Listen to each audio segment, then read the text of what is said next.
conectados?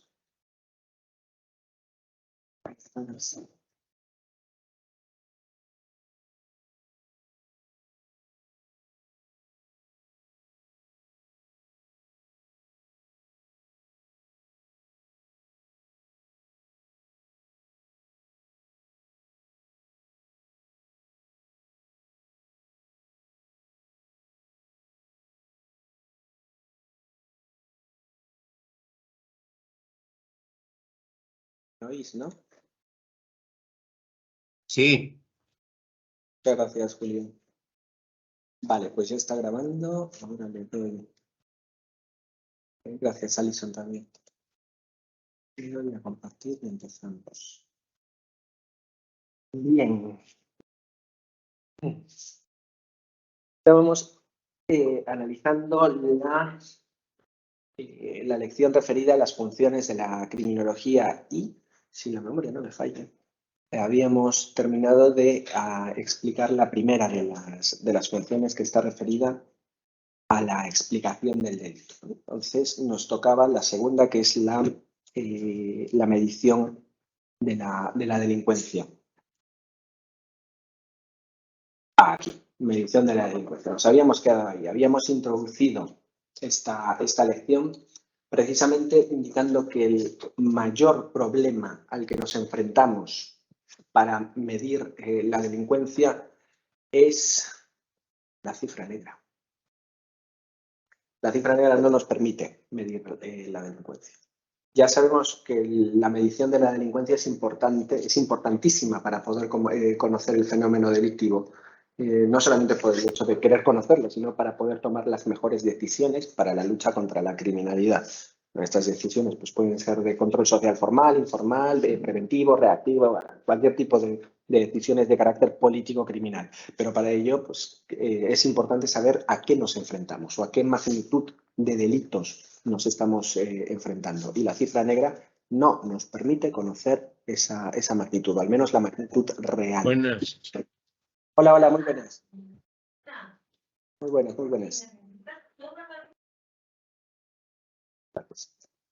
Bien, y nos habíamos quedado ahí, hablando sobre la problemática que supone la cifra negra, pero habíamos concluido la clase anterior, a pesar de que existe la cifra negra, las estadísticas que vamos a comentar, las herramientas que vamos a comentar, nos presentan al menos una aproximación al fenómeno de la delincuencia. Algo tenemos. Sabemos que no es lo real, pero alguna imagen nos podemos hacer utilizando estas estadísticas, ¿vale? Lo que tengo que indicar antes de empezar a describir cada una de ellas es que no hay estadísticas mejores o peores. Vamos a ver la problemática que tiene cada una de esas estadísticas. Y probablemente pongamos, a caldo a las estadísticas policiales, pongamos, por los suelos las judiciales, también pongamos por los suelos la encuesta de victimación y los estudios de autoinforme, que también son estadísticas. Pero eso no significa que unas sean mejores o peores. Todas son útiles teniendo en cuenta nuestra investigación concreta. En función de lo que queramos investigar, podremos optar por una o por otra, porque ya sabemos cuáles, o al menos vamos a conocer cuáles son sus defectos. Y si queremos realizar un estudio muy específico, podremos decir, para este estudio las estadísticas judiciales no me sirven, pero sí me sirven las encuestas de victimación. Entonces, utilizaré las encuestas de victimación si es que son útiles para mi estudio. O por el contrario, decir, las encuestas de victimación no me sirven para esto. Voy a utilizar las estadísticas policiales, que ahí sí voy a encontrar información más fiable, con el problema de la cifra negra que lo voy a tener siempre a espaldas. Pero van a ser, para mi estudio concreto, estas estadísticas son las más fiables. Así que, a pesar de que pongamos a caldo todas estas estadísticas, no hay que menospreciar su valor, ¿vale? Son útiles teniendo en cuenta, pues, en función de la investigación que vayamos a realizar. Lo que vamos a comentar también, o antes de empezar a describir cada una de ellas, es que estas estadísticas nos van a permitir conocer las tasas de delincuencia, uno, en un área geográfica, Bilbao, por poner un ejemplo. 2, en un periodo de tiempo. 2022.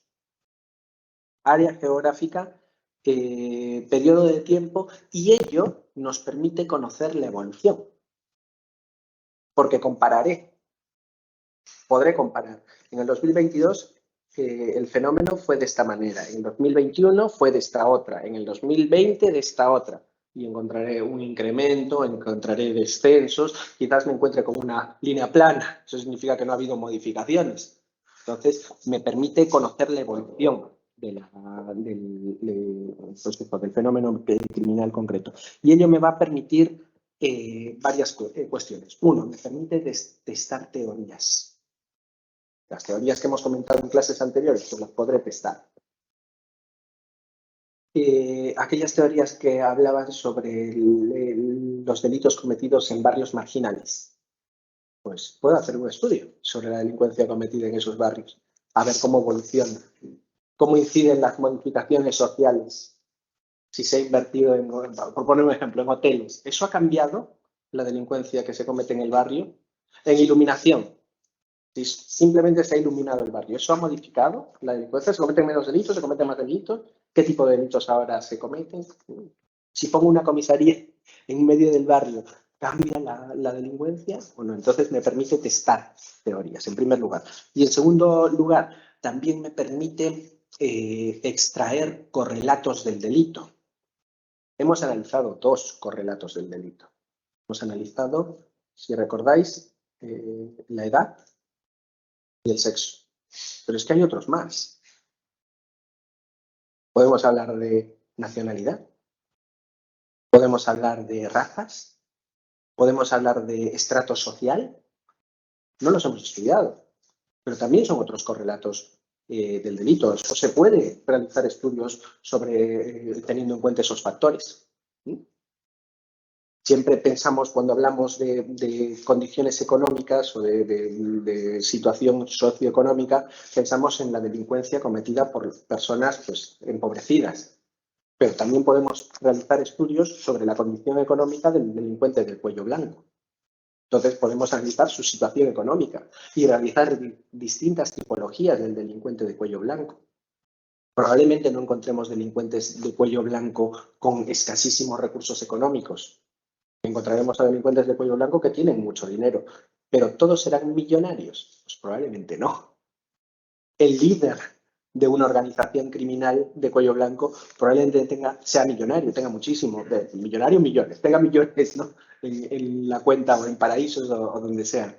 Pero los seguidores, como les llaman los criminólogos, los seguidores, esas personas no están en esa condición.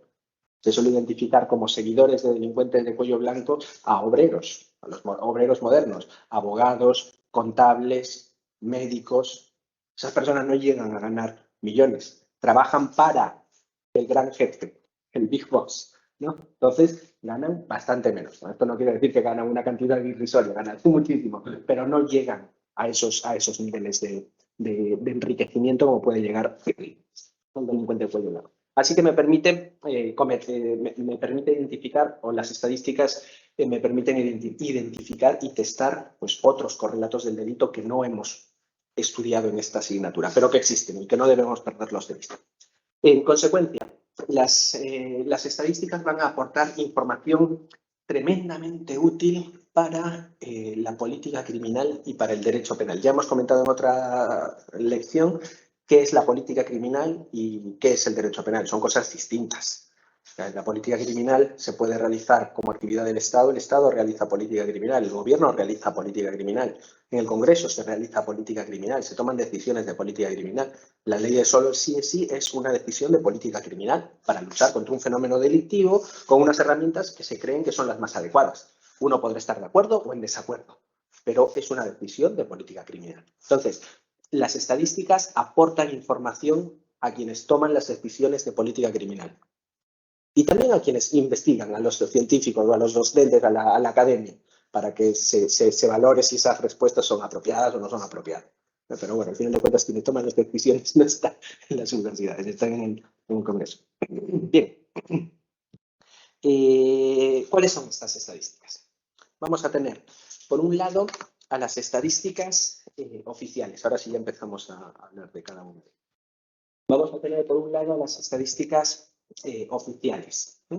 Dentro de las estadísticas oficiales encontraremos a las policiales, ya su nombre indica de dónde salen estas estadísticas, ¿vale? La policía.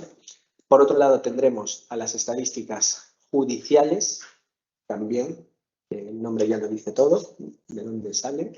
Aquí hablaremos de las estadísticas o de las memorias, mejor dicho, para ser preciso, que elabora la Fiscalía General del Estado. Por otro lado, hablaremos de las memorias del Consejo General del Poder Judicial. Todas ellas son oficiales, son estadísticas oficiales, es decir, que incorporan la visión estatal del delito. El delito llega a oídos del Estado, ¿vale? Y por último tenemos las estadísticas penitenciarias. También son estadísticas oficiales. Al margen de las estadísticas oficiales, al margen del delito conocido por el Estado, vamos a encontrar a las llamadas encuestas de victimación. Encuestas de victimación.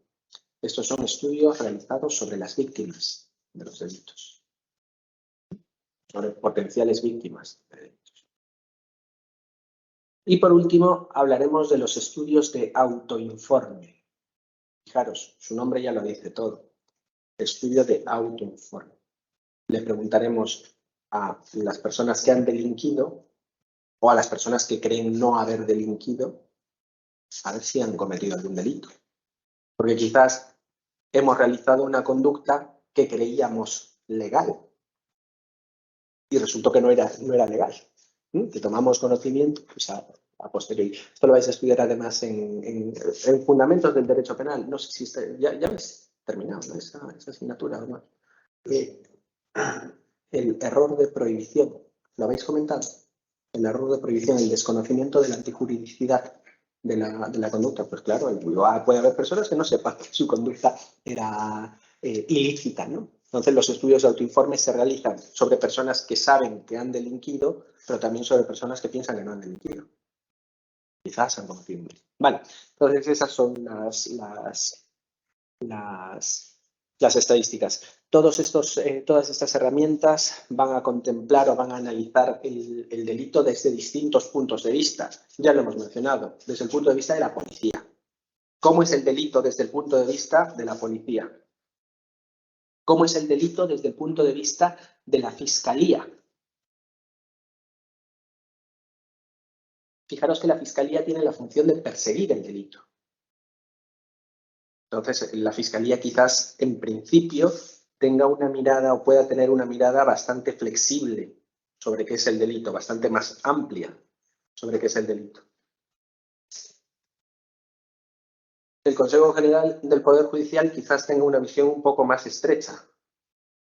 No tiene la función de perseguir el delito, sino de administrar justicia, de declarar qué es delito y qué no es delito. De todo esto que me llega por parte de la Fiscalía, igual hay cosas que no son delito, por lo tanto las descarto.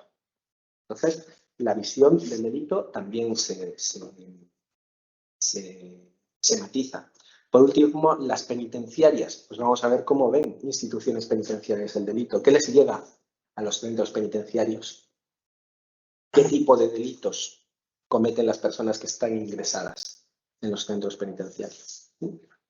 Las encuestas de victimación. ¿Cómo es el delito desde la perspectiva de la víctima? Los estudios de autoinforme, cómo es el delito desde la perspectiva del autor, que sabe que es autor o que no sabe que es autor, o de una persona inocente, que no ha cometido ningún delito y que se le pregunta, ¿tú cometerías algún delito? ¿Cometerías este tipo de delito si tuvieras la oportunidad? La teoría de la oportunidad que comentábamos el otro día. Tú no eres directivo del IBEX, pero si lo fueras, ¿realizarías esta conducta o no realizarías? Sabiendo que esta es la recompensa, este es el premio que te llevarías al bolsillo, a las islas Caimán, ¿no? Que se llaman un paraíso fiscal. ¿Realizarías o no? A una persona inocente, a una persona que no ha cometido nunca el delito. Entonces nos permite que está peor, como decía. Bien. Más cuestiones. Las estadísticas oficiales, como decíamos hace un momento, son efectuadas por los órganos que administran el control social formal. Ya sabéis cuáles son esos órganos. Los hemos mencionado. Y recogen una foto del delito o del fenómeno criminal partiendo del concepto legal de delito. Lo que decíamos al principio de la asignatura, ¿qué concepto tenemos de delito desde el punto de vista de la criminología? ¿Acción típica antijurídica y culpable, como habéis visto en derecho penal general? Pues no necesariamente. Ese concepto sirve para el derecho penal, pero no necesariamente para la criminología. Las estadísticas oficiales sí van a utilizar ese concepto. El concepto legal de delito. Fijaros, esa es otra gran diferencia entre las estadísticas. Por otro lado, las encuestas de victimación o los estudios de autoinforme, ya sabemos, ¿no? Recogen una foto del delito desde la perspectiva de la víctima o del autor o potencial autor del delito. Potencial autor del delito. Y estas encuestas o estas estadísticas no necesariamente pivotan sobre el concepto legal de delito. También lo veremos, ¿no? Las encuestas de victimación quizás no aspiran a obtener información sobre el delito en sí, sino sobre los motivos que han llevado a un tercero a cometer el delito. Por eso me interesa conocer a la víctima. Conociendo a la víctima, conozco qué le ha motivado al delincuente a realizar esa conducta. ¿Vale? Bien. Insisto, para concluir, ninguna de estas herramientas ofrece datos exactos sobre el volumen de criminalidad. Solo tenemos fotos aproximadas.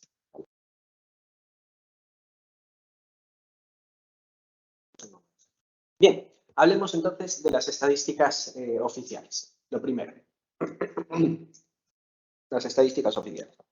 Están elaboradas por distintas instituciones, ya sabéis cuáles son, recogen la percepción del delito, la foto del delito desde el punto de vista oficial, como decíamos.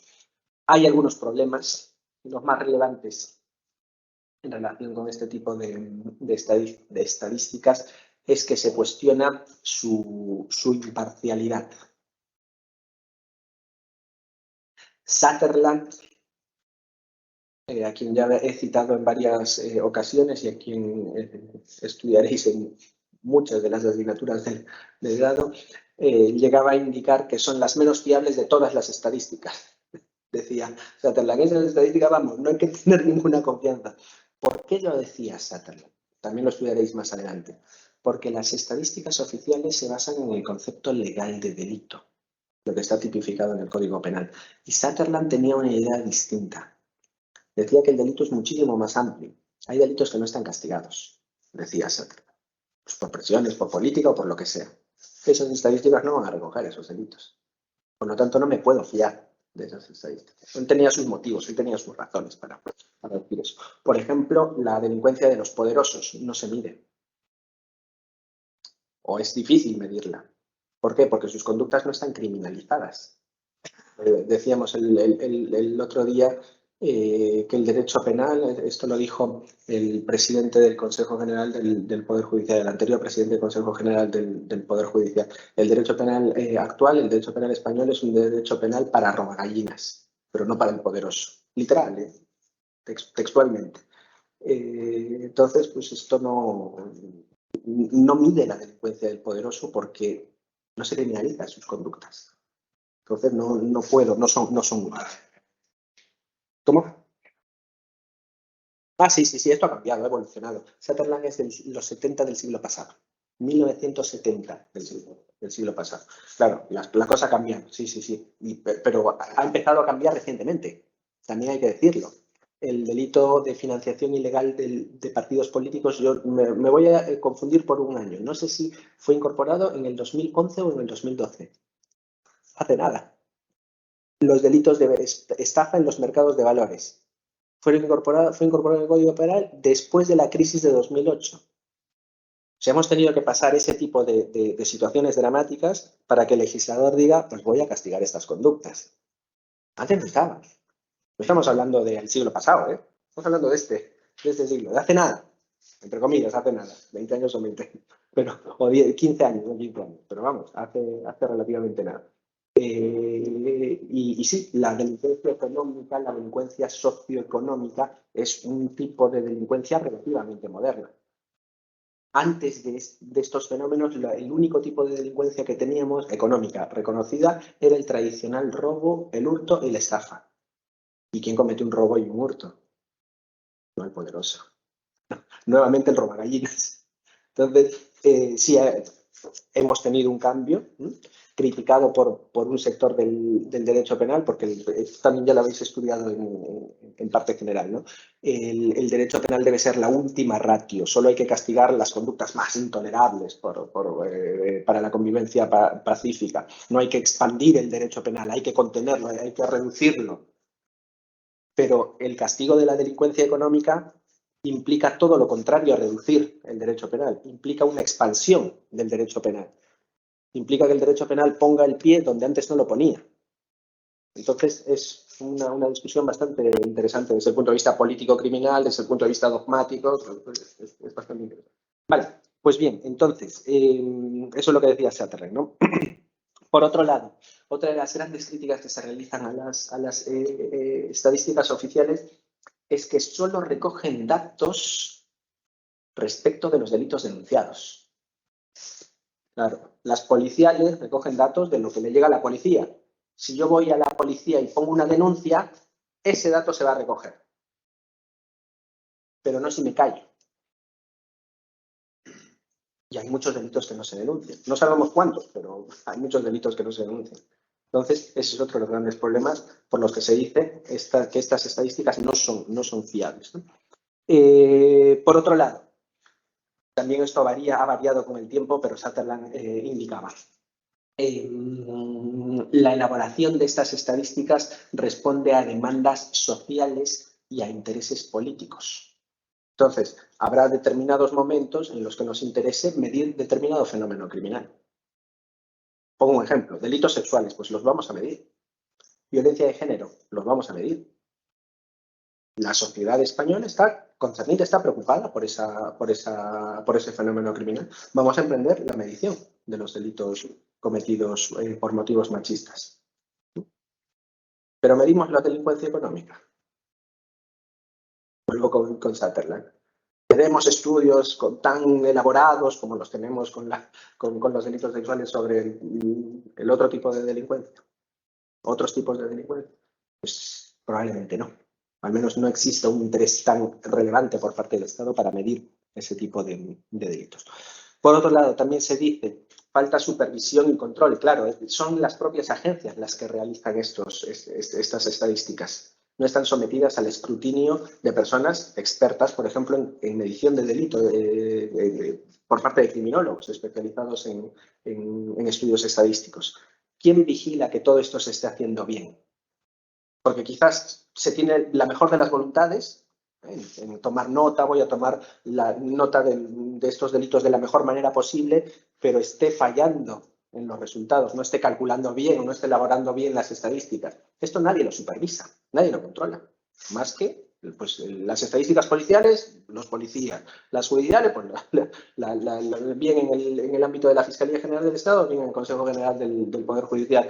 Las instituciones penitenciarias pues, serán las personas que vigilan las estadísticas penitenciarias, pero ninguna de estas agencias tiene la función de elaborar estadísticas. Ellos están a otra cosa. Y ya de paso hacen las estadísticas. Fijaros lo que he dicho, de paso hago las estadísticas. Con la mejor de las voluntades, sí, pero de paso hago las estadísticas. Entonces, falta, se suele decir, una función o alguien que vigile, que controle que las estadísticas se están elaborando correctamente. Bien, esos son los problemas que se suele indicar respecto de las estadísticas oficiales. Las ventajas, pues también tienen, como decía, grandes ventajas estas estadísticas. Lo primero, o la primera, se suele poner de manifiesto que el método de análisis y recogida ha sido establecido previamente. Es decir, que se ha pensado cómo recoger el método. Alguien ha pensado, alguien ha hecho un diseño. Vamos a recopilar esta información de esta manera. Vamos a recopilar estos datos. Los vamos a introducir en esta base de datos. Esta base de datos, este algoritmo, este programa informático, es idóneo para que con un clic o con un par de clics yo pueda extraer los resultados clasificándolos por sexo, edad, localidad, comunidad autónoma, etcétera, etcétera, etcétera. Entonces, el método de recogida y de tratamiento está establecido previamente y se supone que es bueno, ¿vale? Por otro lado, se suele decir que las personas encargadas de recoger y analizar los datos son personas que no tienen ningún interés en mostrar el delito de una manera o de otra. En consecuencia, las estadísticas no están sesgadas. A mí me pagan por, señor, sentarme en esta mesa y tomar nota de las denuncias que llegan a mi comisaría. Así que si el señor que tengo aquí enfrente me dice que alguien le ha robado un móvil, yo apunto que alguien le ha robado un móvil. Si me dice que se lo han robado a las 3 de la mañana, apunto que se lo han robado a las 3 de la mañana. Si me dice que el presunto ladrón tenía 20 años, pues apunto que tenía 20 años. Yo no tengo ningún interés en falsear esas estadísticas para mostrar el delito de una manera que me interesa o que me parece correcta. Entonces, se suele decir que el método de análisis y precisamente por el hecho de estar en manos de quienes están, estas estadísticas no están sesgadas, al menos en ese sentido. Por otro lado, una de las grandes ventajas es que estas estadísticas son periódicas. Se están realizando constantemente. No depende de demandas. Todos los días se toman notas de las denuncias que llegan a las policías. La Fiscalía está contabilizando constantemente las acusaciones que realiza. El Consejo General del Poder Judicial también contabiliza las sentencias condenatorias que sus jueces, sus tribunales dictan. ¿No? Y las instituciones penitenciarias todos los años elaboran las estadísticas de cuánta gente tengo en los centros penitenciarios. Es decir, se están elaborando permanentemente. Eso no pasa con las encuestas de victimación o con los estudios de autoinforme. Las encuestas de victimación se realizan cuando a alguien se le ocurre hacer una encuesta de victimación y preguntar a la víctima. Que puede ser un ayuntamiento. Por poner un ejemplo, ¿no? En el área de igualdad del Ayuntamiento de Portugalete queremos iniciar un estudio sobre las agresiones machistas cometidas en las fiestas populares. Y para eso vamos a preguntar a las víctimas. Claro, entonces se contratará a gente para realizar esas estadísticas, pero ¿eso de quién depende? Pues de la voluntad del Ayuntamiento de Portugalete. Es una hipótesis, es un ejemplo, ¿eh? En cambio, las otras estadísticas, las estadísticas oficiales, se están desarrollando permanentemente. Eso también hay que tenerlo en cuenta. El que se estén desarrollando permanentemente nos facilita la comparación de las estadísticas. Puedo comparar cómo ha evolucionado, lo que os decía hace un momento, cómo ha evolucionado el delito en Portugalete, en Bilbao, este año en comparación con el año anterior. Ha habido un incremento, una reducción. Ese incremento se está manteniendo en el tiempo. Esa reducción se está manteniendo en el tiempo, el delito se ha estancado, y si esto se está manteniendo va a haber variaciones o no va a haber variaciones. Y por último, son las más utilizadas por los investigadores, las estadísticas oficiales. ¿Por qué son las más utilizadas? Porque ya están hechas. Al investigador no le cuesta dinero conseguir estas estadísticas. Se publican en Internet, se publican en donde se tengan que publicar y punto. El investigador solo tiene que acudir a la página web concreta y recoger las estadísticas. Ya está. Por ello son las más utilizadas. Las otras no. Las otras depende de que alguien quiera pagar las estadísticas. Hace un momento poníamos el ejemplo del Ayuntamiento de Portugalete, el ejemplo hipotético del Ayuntamiento de Portugalete. Pues el Ayuntamiento de Portugalete tendrá que disponer de una partida para ese estudio. Entonces, si tiene la voluntad de pagarla, pues se realiza y se va a realizar de manera puntual. Y lo mismo con los estudios de autoinforme. Bien, hablemos entonces de las estadísticas policiales. Son las primeras estadísticas oficiales. Son una exigencia desde el año 79. Desde el año 79 tenemos estadísticas policiales. La primera vez que se publican es en el año 83. Hasta entonces no se incorporaron las denuncias que se realizaban ante la Guardia Civil solo ante la Policía Nacional. Y a partir del 88 se empiezan a publicar de manera regular. En cuanto al método de recogida, ¿cómo se recogen? Ya lo hemos comentado, ¿cómo se recogen estas estadísticas policiales? Y además, seguramente, si habéis hecho alguna denuncia alguna vez, lo sabéis. El funcionario encargado de recibir las denuncias va tomando nota de aquello que la presunta víctima del delito le va narrando. Fijaros esta característica. Es muy importante porque lo que recogen las estadísticas policiales son los datos frescos, los datos no contaminados. Es la primera impresión de la víctima.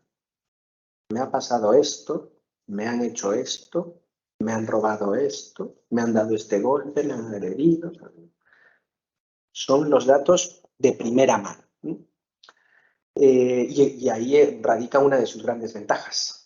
Porque las demás estadísticas, las judiciales, ¿no? Las de la Fiscalía General del Estado, las del Consejo General del Poder Judicial, ya están contaminadas. Ahí ya entra la percepción de los funcionarios que han valorado esos hechos, del fiscal, en su caso, o de los jueces. Esas ya no son estadísticas o no me permiten realizar un estudio de una manera tal que fuera casi que estoy enfrente de la víctima. Casi la víctima me está contando qué es lo que ha pasado. Como si yo estuviera frente a la víctima y estuviera recabando información de primera mano. ¿Vale? Bien, sin embargo, decíamos, estas estadísticas son incompletas porque no todas las personas denuncian. Algunas personas, muchas personas se callan, nunca denuncian un delito. Pero no solo por eso, sino también porque la policía no es el único sitio donde se denuncia los delitos. Tenemos otras instituciones, otras administraciones donde se puede interponer una denuncia, concretamente los juzgados. Entonces, hay quien denuncia ante la policía y hay quien denuncia ante el juzgado de guardia. Esas denuncias tramitadas ante el juzgado de guardia no están incorporadas en las estadísticas policiales. Por eso decimos que son estadísticas incompletas. Sin embargo, esto también lo dicen los criminólogos, más del 90% de las denuncias se tramitan en sede policial. O sea que nos ofrecen una buena imagen del delito. El resto por ciento, 93, fijaros, 93,5%. 93,5% de las denuncias se tramitan por medio de la policía y esto supone, pues efectivamente, una gran muestra. Decíamos también que durante mucho tiempo solo incluían las estadísticas policiales las denuncias presentadas o mejor dicho, ante la Policía Nacional. Más adelante se incorporaron las denuncias presentadas ante la Guardia Civil y tardó un poco más en que se incorporaran las denuncias presentadas ante las policías de las comunidades autónomas. Chancha, Mossos y los de Navarra, nunca me acuerdo el nombre. La policía foral. Soy peruano, ya lo sabéis. Hay cosas que para mí son... Nunca me acuerdo de los de Navarra. Bien. Bueno, perdonadme si hay alguien de Navarra que no me ha acordado de cómo se llama la policía de Navarra. Bien, vale. Los datos la forma de recogida todavía no está unificada. Cada policía tiene su forma de recoger estos datos. Eso supone un problema. Así que cada cuerpo pues, elabora las estadísticas de una manera distinta. Por otro lado, hay que mencionar que los delitos más comúnmente denunciados ante la policía, y esto además seguramente es bastante intuitivo, son los delitos violentos, ¿no? Los delitos contra la vida, denuncia ante la policía. Los delitos contra la integridad física, unas lesiones, me han dado una paliza, pues voy a denunciar a la policía, voy a llamar a la policía para interponer la denuncia. Los delitos sexuales también se suelen interponer ante la policía y los delitos contra el patrimonio. Al menos los delitos contra el patrimonio de baja cuantía. Lo que os decía hace un momento. Un robo, un hurto, los robos, los hurtos se suelen denunciar ante la policía. Por otro lado, los delitos que con menos frecuencia se denuncian ante la policía, con menos frecuencia se denuncian ante la policía, son los delitos económicos, socioeconómicos. Los delitos de cuello blanco, los delitos contra Hacienda, los delitos contra los mercados de valores. Ese tipo de delitos, los delitos de corrupción, no se suelen denunciar ante la policía. Bien. A pesar de estas deficiencias, de los problemas que hemos mencionado, como decía, son unas estadísticas muy fiables porque incorporan datos primigenios, no contaminados, lo que os decía, y además incorporan un dato que me olvidé de deciros, de comentaros, incorporan información sobre la víctima.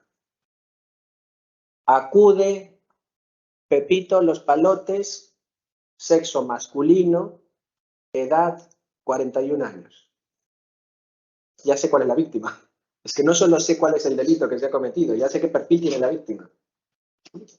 Residente en tal barrio, es que sé hasta dónde vive. Entonces, incorporan datos sobre el delito, sobre el presunto delincuente, porque se describirá en algunas ocasiones, y además sobre la víctima, que son datos bastante buenos, ¿no? los que podemos extraer de este tipo de estadísticas. Bien, hablemos ahora de las estadísticas judiciales. Estadísticas judiciales. Antes de entrar o de describir las dos que tenemos ahí, debo decir, pues eso, ¿no? Que están conformadas por las memorias de la Fiscalía General del Estado, por las memorias del Consejo General del Poder Judicial, y por último encontraremos las estadísticas penitenciarias. Estas se encuentran en Internet. Acceder es tremendamente fácil. Rápido lo hago.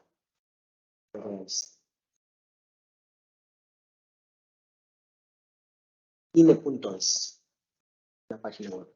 Esto probablemente lo utilicéis en algún momento de vuestra carrera profesional, incluso del grado. Tecnología para hacer trabajos. Instituto Nacional de Estadística. Aquí tenemos las estadísticas. Entonces, vamos a ver, demografía y población puede ser, o sociedad, igual sociedad.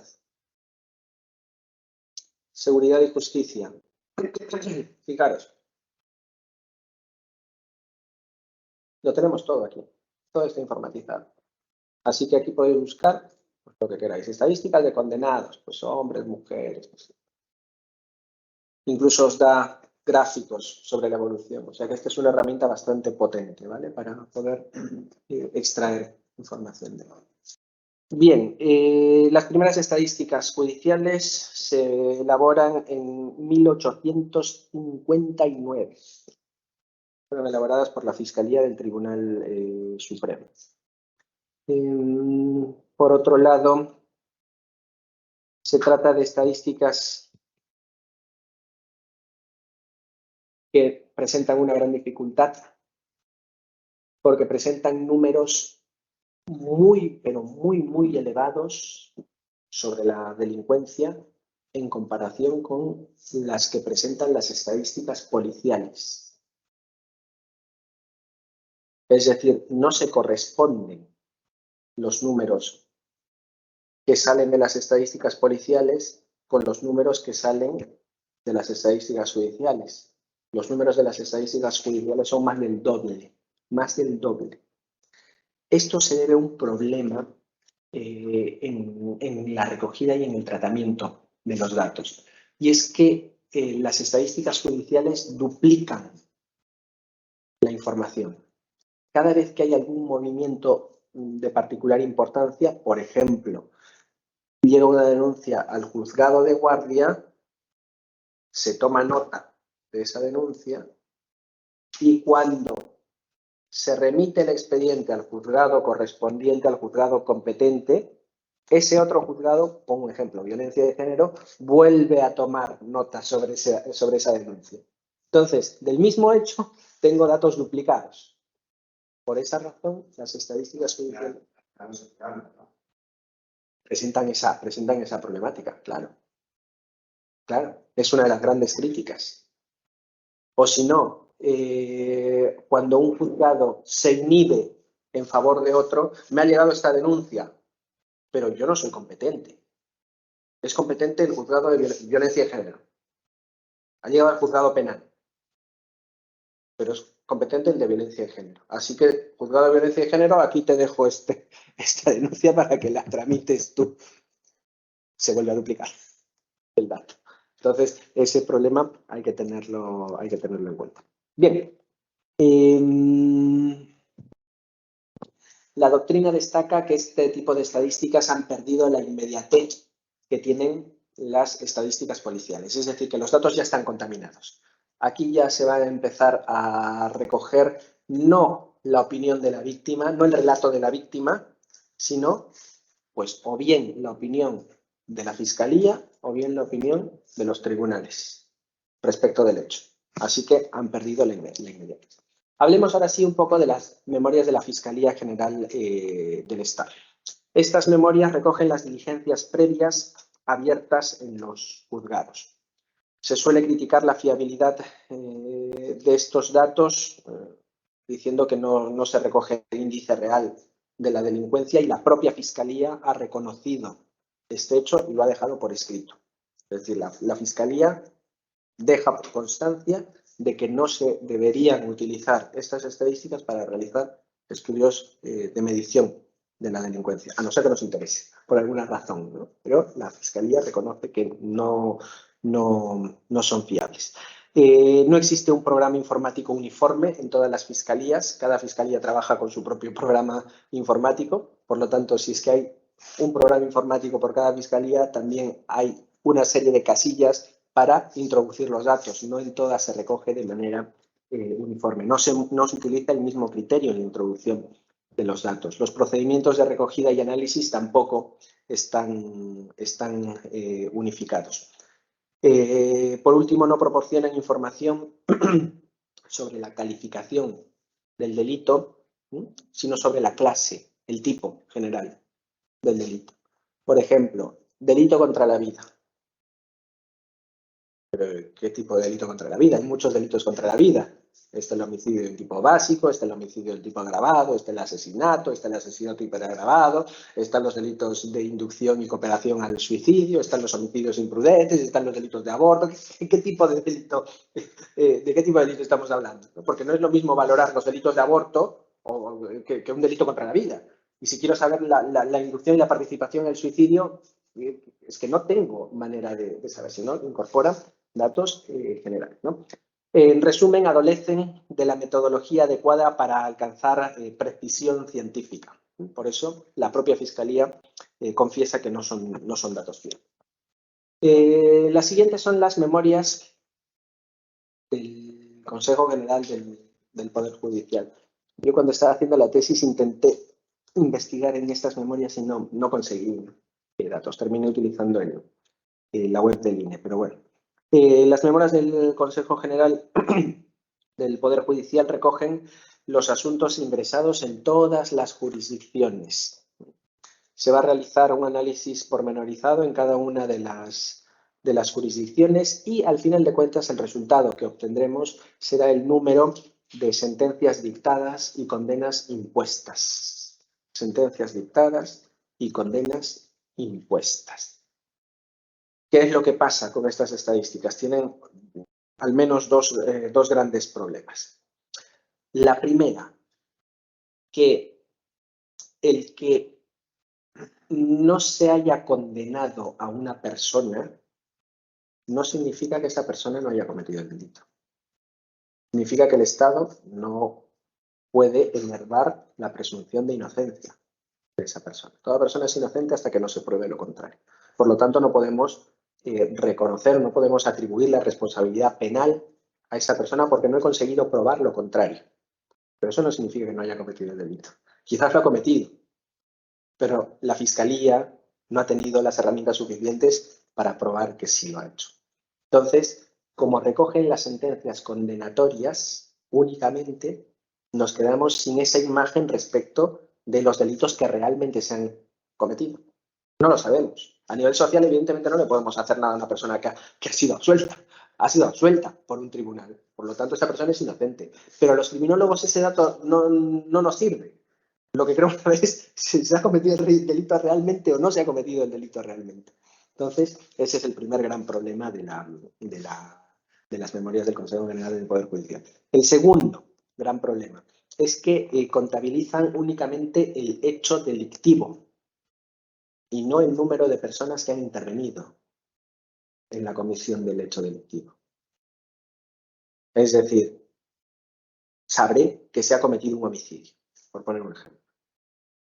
Pero ese homicidio puede haberse cometido por una persona o por 5, en calidad de coautores, o uno autor y el otro partícipe, el otro cómplice. Entonces, no tengo una imagen del delincuente, tengo una imagen del delito, no del delincuente. Y las duplicidades, ¿no? Entonces, también presentan duplicidades por lo que os decía, ¿no? Cada vez que el expediente pasa de un juzgado a otro por alguna razón, nuevamente se vuelve a contabilizar. Entonces, presentan este gran problema. Bien, las estadísticas penitenciarias, por otro lado. Las estadísticas penitenciarias, las primeras de ellas, fijaros, 1822 es cuando se empiezan a realizar las primeras estadísticas penitenciarias. Así que tenemos, pues eso, ¿no? una importante historia. 100 años, no, 200 años ya de estadísticas penitenciarias. Recogen el número de internos en los centros penitenciarios, ¿vale? Las personas que están ingresadas en los centros penitenciarios. Y aquí hay un matiz muy importante que realizar. Y es que en los centros penitenciarios están internas tanto las personas que han cometido un delito, sobre las que recae una sentencia condenatoria, se ha probado que son los autores del delito, como las personas que se encuentran en situación de prisión preventiva. Personas que están siendo sometidas al proceso, pero que todavía no se sabe si son autores. Toda persona es inocente hasta que no se pruebe lo contrario. O sea, en los centros penitenciarios hay personas que en ese momento deben ser consideradas inocentes. Esto al derecho penitenciario también le presenta bastantes problemas. Estas personas, pero bueno, eso es otro tema. Entonces, no nos permiten tener una imagen del delito, porque yo no sé si esa cantidad de personas que están en situación de prisión preventiva son autores del delito o no. No lo sé. Pueda que sí, pueda que no. No lo sabemos. Entonces, hay que tener en cuenta esto. Son completas, porque recogen, ese dato sí se puede medir fácilmente, ¿no? Aquí, este año tengo a 200 internos, 50 de ellos hombres, 50 mujeres y 150 hombres. Tienen estas edades, tienen estas características, es que se puede medir con mucha facilidad, son completas. Pero no son adecuadas para el estudio de la delincuencia, uno, por la razón que ya os he dicho, porque no todas son autoras de los delitos. Y por otro lado, porque solo se contabiliza a las personas que se encuentran en la prisión, pero no a las personas condenadas que se encuentran fuera de prisión. Que hay muchas fórmulas para que una persona no esté en la prisión. Partiendo ya de la sentencia, se puede dictar una sentencia condenatoria, pero a una pena de multa. La persona nunca va a entrar en prisión. O se puede dictar una sentencia condenatoria, una pena privativa de libertad, pero suspendida. O personas que han estado en la cárcel, pero que hoy en día, al haber accedido al tercer grado, gozan de un beneficio penitenciario y ya no se encuentran en prisión. Entonces, no me permiten conocer la imagen real de la delincuencia, ¿no? De este modo, informan solo de una parte de la actividad delictiva, no de todo. Y por ello, pues, su utilidad es limitada, ¿vale? Por último, En relación con las estadísticas oficiales, para terminar, sí que me interesa mencionar que a nivel europeo se está dando gran importancia a la medición oficial de la delincuencia y se ha creado en el año 96 un grupo de expertos en criminología que está conformado por expertos de 13 países europeos que se encargan de elaborar periódicamente informes sobre la evolución de la delincuencia en los distintos países de la Unión Europea. Esto, la referencia la tenéis también en el libro de texto. Este grupo elabora la colección europea de estadísticas de la delincuencia y la justicia penal. Entonces, si alguien quiere tener pues, información sobre la evolución de la delincuencia, no solo a nivel estatal, sino a nivel europeo, ahí se puede encontrar este tipo de información. Se han publicado 5 estudios, y ahora ya deben ir por el sexto, y es una base de datos pues, bastante completa. Bien, pues con eso terminamos las estadísticas penitenciales. En la próxima clase hablaremos de las encuestas de vinculación y de los estudios de autoinforme. Pues nada, quienes estéis conectadas, también. Hasta la próxima sesión. ¿Vale? Nos vemos. Adiós, apagando por aquí.